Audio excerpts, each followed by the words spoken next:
Si sta svolgendo la riunione annuale delle regioni europee con potere legislativo, 74 regioni di 8 paesi europei che appunto per la competenza legislativa svolgono un ruolo quanto mai attivo e direi determinante per l'attuazione delle politiche europee sui territori. È quindi il momento nel quale si compie una riflessione collettiva su quello che è appunto il ruolo del regionalismo e comunque dei governi locali rispetto alle politiche europee, sia nella loro fase discendente, cioè applicativa, ma direi soprattutto nella fase ascendente, cioè nel percorso di formazione del diritto europeo e il rapporto con gli stati nazionali che in questa fase di governo, soprattutto legato ai problemi dell'economia, torna a manifestarsi con tendenza a un centralismo e ad una compressione dell'attività e dei poteri regionali locali. Quindi viene ribadito quella che è una importanza fondamentale proprio per la formazione stessa dei valori europei, l'Europa dei popoli, l'Europa dei territori, l'Europa delle tante genti diverse tra loro ma che si fondono assieme in un progetto unitario, e questo non può che essere a livello territoriale portatore soprattutto di queste istanze. Dall'altro lato la necessità ovviamente di una maggior capacità di incidere con gli strumenti che sono a disposizione, quindi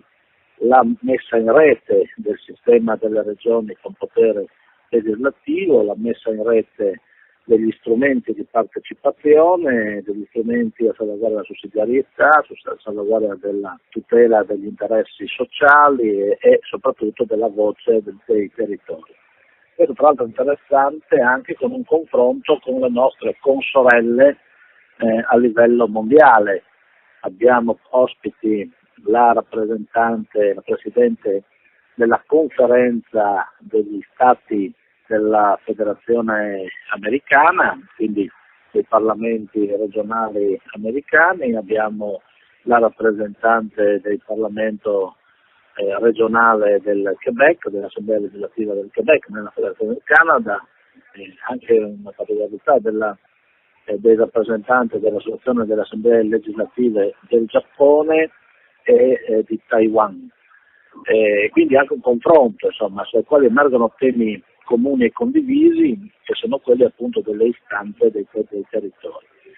Ho ribadito nel mio intervento nel corso della riunione di oggi, che poi domani vedrà il compimento con l'approvazione della risoluzione e con l'elezione del nuovo Presidente, che per il prossimo anno sarà tra l'altro il Presidente costituzionale della Lombardia, Raffaele Cattaneo, ma ho ribadito l'importanza di una forte azione di collegamento tra il sistema delle autonomie locali nel nostro Paese, ma anche con la rappresentanza delle assemblee parlamentari. In questo per confermare e consolidare il ruolo appunto delle rappresentanze democratiche che sono state oggi ulteriormente richiamate quale vera dimensione della rappresentanza popolare democratica per l'assunzione delle decisioni anche in momenti nei quali forse la semplificazione amministrativa tende in qualche modo a rappresentare un legame esclusivamente nella dimensione governatore, a qualunque livello si tratti, governatore e azioni sul territorio.